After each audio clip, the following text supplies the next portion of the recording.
Yes, good morning and welcome to Cliff. Oh, good morning. How are you? Am I on this video? I bet I'm not. No, it can't be any good. We can throw one of yours if you want as well. Throwing is the best way to do it, actually. Now, I know, very late last night, to about 3 o'clock, you were at the Carol concert at All Souls Church in London. I was indeed, yeah. It was a good time, though. Yes? I mean, the only trouble was that it was so late, and I knew that I had to get up here for this thing of yours, and it was the one thing that put me off. Doing what, the Carol service or this? No, coming in here. No, it was a really nice evening, I must admit. And I don't feel too bad for it. I may look dreadful, but I don't actually feel too bad. Well, let's put you in the mood. Let's put you in the great. mood. What is this now? Hang on. Hey! Hello. First one I won. Take measure. Well, you need that, don't you, really? Measure your service. Oh, check your waistline. Oh, dear. On the top 10 front, what do you think is going to be #1 for Christmas? Whitney Houston still shaky, Band-Aid? I think shaky. Because Band-Aid kind of, it was #2 last week, wasn't it? And they've sort of got the #3 slot. They've been overtaken. They went from 6 to 3 and been overtaken. Well, I mean, but funnily enough, I mean, Band-Aid to be #2 after having been #1 last year, I couldn't believe that it would actually do that again, which means that the people are still supporting the Live Aid thing. But I've got a feeling Shaky might do it. I think he will. I think he will, because it's a really good song, it's a good record, and it catches all that atmosphere of... You know, they had odds a couple of weeks ago, and 2 weeks ago he was 25 to 1 to be #1. Really? Could have made some money. Could have done that. Right, if you'd like to do a prize pick, we have the things coming in from last week here. The top 10 bargain, which somebody has. Here's the top 10 bargain. We asked which is the longest day of the year.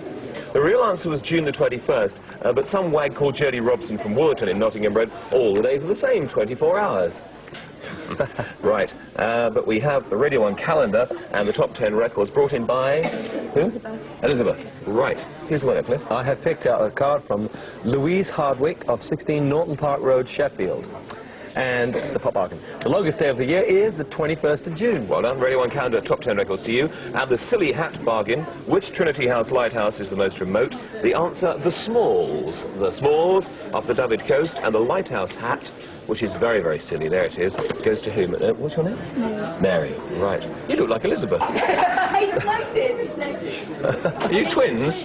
Oh, God. Followed the quick change. Yes, I did. I thought, what a wonderful job. And then I thought, she's lying as well.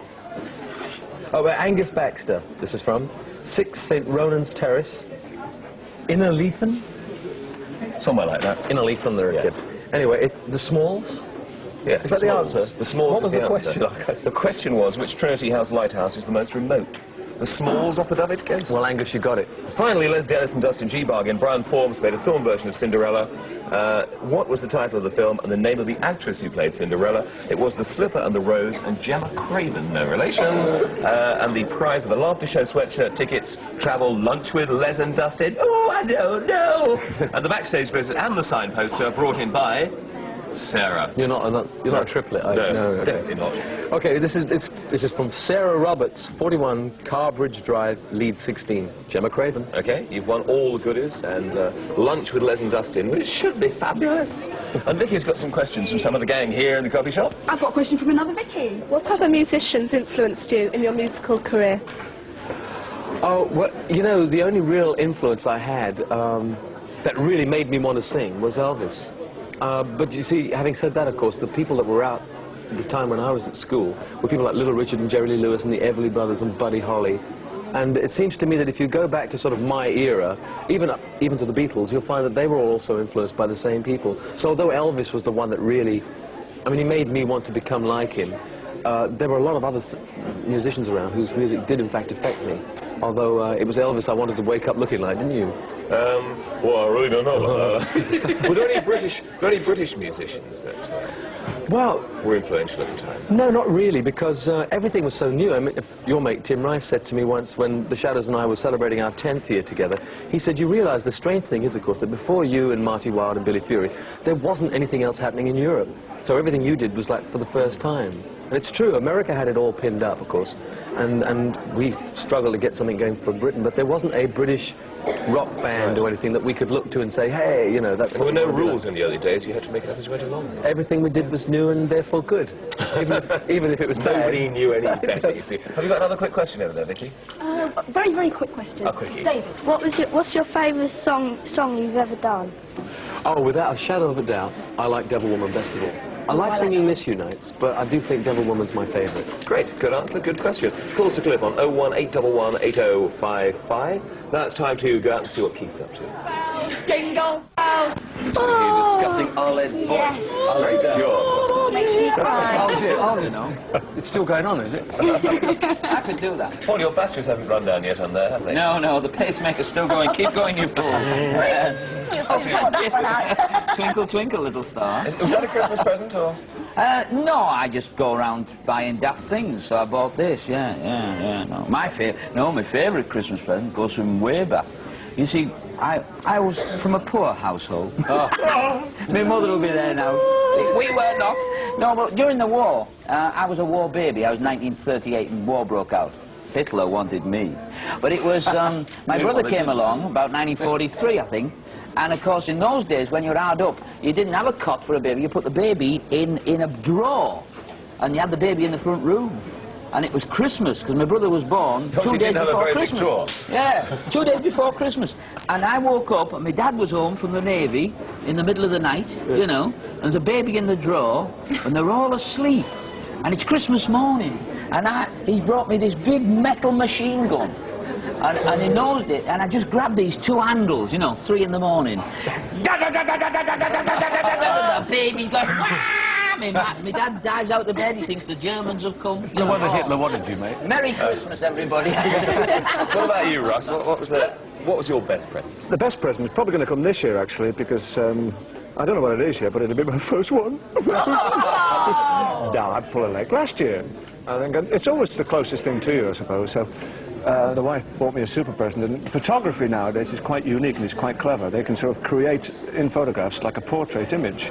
And my two little ones, Erica and Christopher, were photographed in the studio, and to see two young rascals in such a marvellous pose transformed from a photograph to a portrait image on a large thing was absolutely sensational. And it broke me, actually, when I saw it. I thought, oh, it's sentimental. Very moving. You've never seen them clean before. That's right. Well, I mean, to actually see them sitting there so unique and angelic, it was like, I thought, well, that's not the same children, surely, is it? They looked absolutely super. If only my kids were like that. What about you, Kev? What's your best present? Oh, dear, I think a lot of them are really best ones. I mean, I had one silly little one that was really, when I say silly, it was probably the most practical thing I've ever been given. Because you know what it's like trying to get in your car at night if you can't see the keyhole and all that? Someone gave me a key ring, and it was one of the first times I'd come across it, where you press a little button, a little tiny light, just a tiny torchlight thing comes out, just that covers the keyhole, and I thought that was It's funny you should say practical. That, because I got a letter from Christine Gibson this week from Kettering in Northants, who sent this little key ring to the #1 tennis player, and I thought, wow. It says, please could you do me a favour and hand this over to Cliff. You've got another one. Hey, great. Oh, that's good. Yeah, fantastic. What about you, Princess? #1 tennis Favourite player. Christmas present? Definitely my Walkman. Yeah? It was my Walkman. There was not. I used to sing everywhere because I couldn't get enough music when I was going on planes, when I was doing sessions, and there was a break. So when I got the Walkman, I drove everyone mad anyway. I carried on singing, but I had the headphones on, so I couldn't hear You what... brought it with you this morning? No, no. I And don't you use usually end up singing really out of tune, don't you? 'Cause you can't hear yourself. Exactly, so I drove them mad. And loud. And louder, yeah. What about you, Sarah? We haven't asked you. This is an awful question, really, because I think, that's true. I love giving presents. Oh, I like great. getting presents as well. Great. No, but you're going to offend somebody who didn't send you the one that, you know, you Don't said offend was the me. Give me a favourite present. Give me a present. Right now we have some cartoon fun. We have Cat and Mouse, a Christmas cartoon. This is Alias Saint Nick. And now it's time for a Christmas song. Yes, and it's a very special Christmas treat for you. The words were by Sir John Betjeman, the late Sir John Betjeman, and the music is by our own Mike Reed, arranged and sung for us now by Cantabile. Christmas.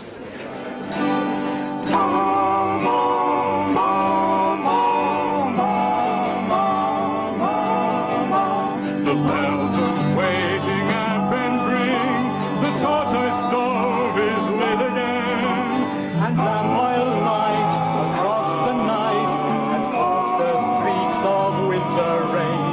In many a stained glass window sheen, from crimson lake to hooker's green. The holly in the windy hedge, and round the manor house the yew will soon be stripped to deck the ledge, the wanton font and arch of view. So that the villagers can say the church looks nice on Christmas Day. Christmas Eve are strung with silver bells and flows, as hurrying crowds the city leave to pigeon-haunted classic towns, and marble crowds go skying by the many-steepled London sky. And is it true, and is it true, this most tremendous tale of all, seen in a stained glass window's view, a baby in an ox's stall, the maker of the stars and sea, become a child on earth for me.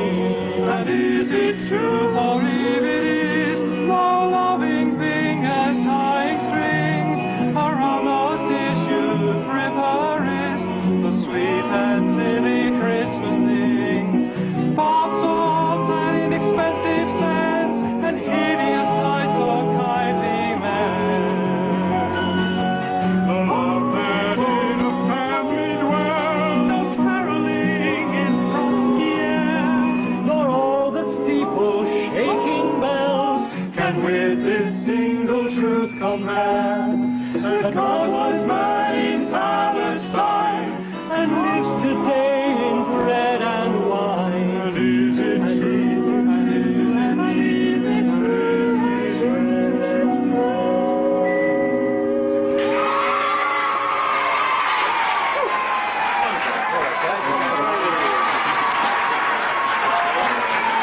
That was Christmas, and now it's time to go over to Sarah. Oh, look at this, look at that for speed. Welcome to the panel who are all assembled here to look at the videos and comment on them as well. And the first one is Snowy White, his single, which has been around for a few weeks actually. This is the video, and this is for you.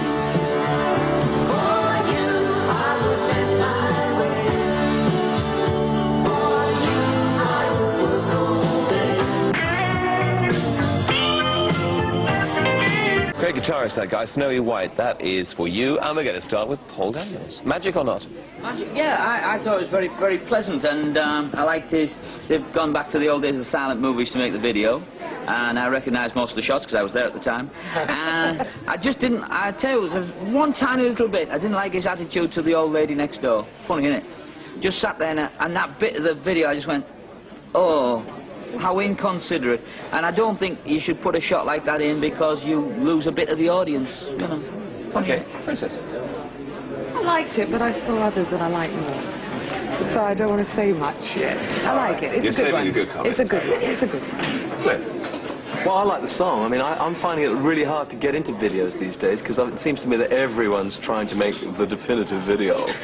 And it's almost at the expense of everything else, whereas you said he's a great guitarist, and he is, and he's also quite an air singer, and the song's really good too. So I'm going to look at it from that angle.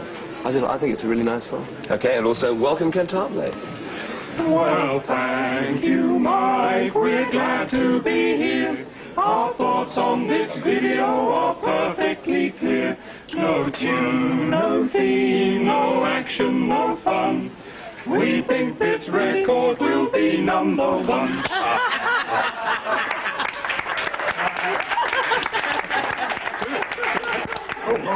Oh, she hadn't asked him now. Russ. Well, like the boys, I think it's great. It's a great song. I love the song. As you say, he's a fine guitarist. The video actually reminds me of home because my oldest boy, Gary, now is working for the band, and they're rehearsing in one room, little Erica's upstairs dancing, and the wife's going around banging on the wall saying, keep the noise down. So it took me home, actually, the video. As Paul said, it was interesting to see the Ben Turpin look-alike, although in our days, Ben Turpin moved a lot faster, didn't he? That's right. That's right. But very good song. Okay, Samantha. Well, I thoroughly enjoyed it, but I don't know how he got that rubbing out the table. The world's leading Donald Duck expert, Samantha. That was terrific. They should preserve her in a zoo, okay? Great, Jeremy. I didn't like the video at all. I didn't think it was a very good takeoff of the early movies. We saw another one that had some other movie things in it, which, alas, we're not going to be seeing, but... whatever she says, yes. The song's nice. The song's nice. I would watch the video with my eyes shut. You're watching the shot. Fine. Okay. So at the end of that, what did we think? Hang on a minute, can you tell me?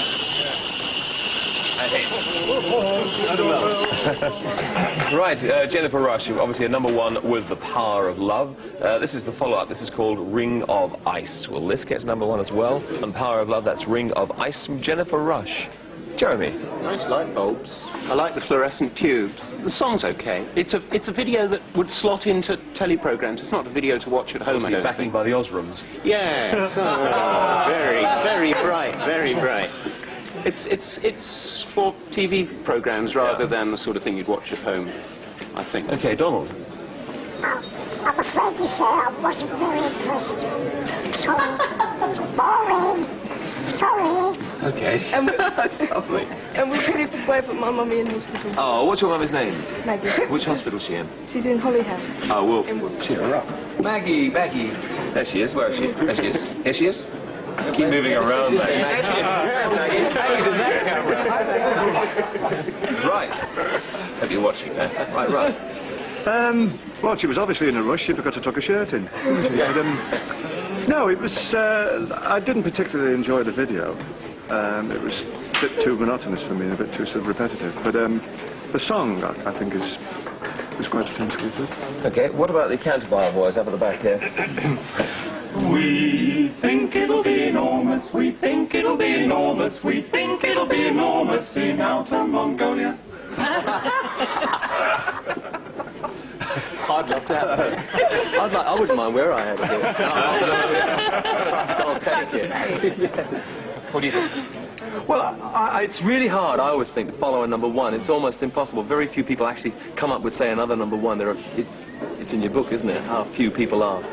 There are that have a follow-up. But I don't know that it's as strong. And the video, you're right, is the kind of thing that you'd perhaps have done as a, in somebody else's show. It's not a video as such. But you know what? I can relate to a little bit more because I heard the song far more in her video than I did in the others. Because you're left just watching a very attractive face and a fair pair of legs, which you feel as though you didn't actually mean to show. You feel as though the shirt's not quite... But I liked it, but I'm not sure she's going to have the same success. But, who knows? Okay, Princess, do you know? Yeah, I met Jennifer Rush last year. We were on the same show in Switzerland. And I think she's better live anyway. I don't think the video is that impressive at all. It's a good thing she's a pretty lady, because that's the only reason to watch it, basically. Ordinary video, it's very ordinary. Hi, Jennifer. You come up from behind the screen now. But I like her voice. I don't think the song's as strong as The Power of Love. I've heard another song that I think would have been better. Yeah. But so saying, I think it'll probably be enormous in Outer Mongolia. I thought it was all right. It's a fabulous voice. It's a great voice. But I'm watching the performance. She has the deadest eyes of any singer I've ever seen. She's not in fact performing. When I was watching the video, her eyes are absolutely like this, and I'm singing this song, and at one stage she actually goes, "Move where?" and it really is. I mean, her eyes are so dead. The girl just isn't performing for me. I really hope she's not watching. Cantabile, summing up. Oh, miss, they say, miss. Finally, Aha. This is their new one, which I think is great. The sun always shines on TV.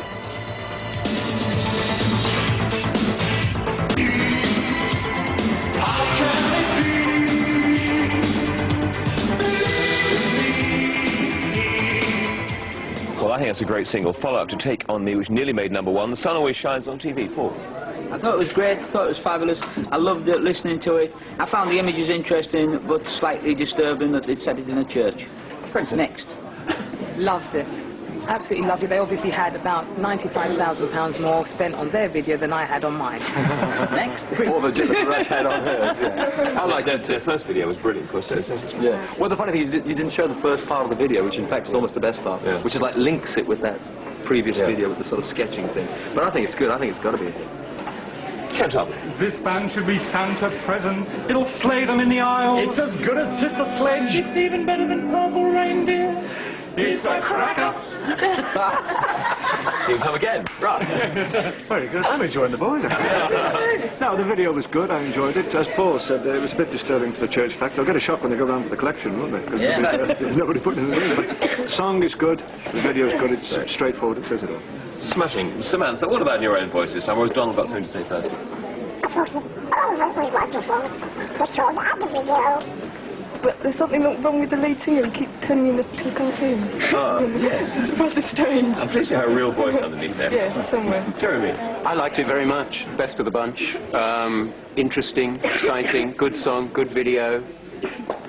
Nice one.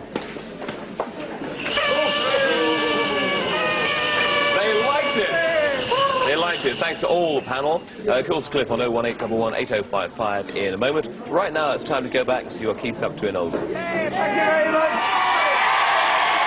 Here we are, gentlemen. So I hope you know the words in there in London, Mike. Do you? We know the words. If not, Cliff will help you out. I know. Cliff knows the words as well. Oh, yeah. good. Very big All right, words. I'm going to go out giving him sheets out now, so stand by, you lot. Okay then. Okay then. Bye. Right, we're singing God Rest You Merry Gentlemen. So if you want to join in at home, get your hymn sheets ready. Let's take Stiffhead's hat off. Has he been on all morning? We haven't seen him. There he is. Look. Oh, poor chap. Lurking underneath there. We had trouble breathing. Take that off. Whoa. Well, let's just say a quick hello to Alexandra, who just got his message through from Leicester. Happy 17th birthday to you.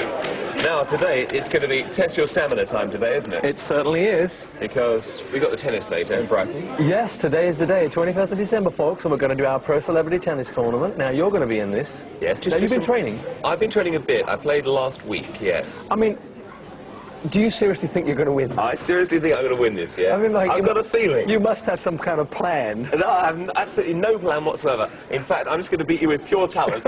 Pure talent and a lot of skill, but I have no plans. Actually, they want to design one that's the length of the net, mate. That's the only way you're going to get the ball back. This is great, isn't it? That's wonderful. Yeah. Oh, I will beat you with that easily. Well, you might win that because that's going to be the booby prize. Oh. Ah, fine. Okay. It's going to be, just to remind everyone who's playing tonight. Yeah, well, I mean, this year, again, we've got great girl players. Virginia Wade is playing, Anne Hobbs, Annabelle Croft and Sarah Goma. I played with Sarah last year, and of course, we won the thing. So as holders, we'll be playing together. You're going to be playing with Anne Hobbs. Shaking Stevens is playing, and he's going to be playing with Annabelle Croft. Right. And Hank Marvin is playing, and he's going to be playing with Virginia Wade. Gosh. So it's a great lineup. Because all the proceeds are going to go to help young people in their tennis, because earlier this year we went down to Bishop Abbey. So the money this year is going to what? So well, the same thing. I mean, the fund has been set up, and it's not just the 8 kids that we finally picked out to get most of the help. Obviously, we've got to sort of focus it down to a certain group.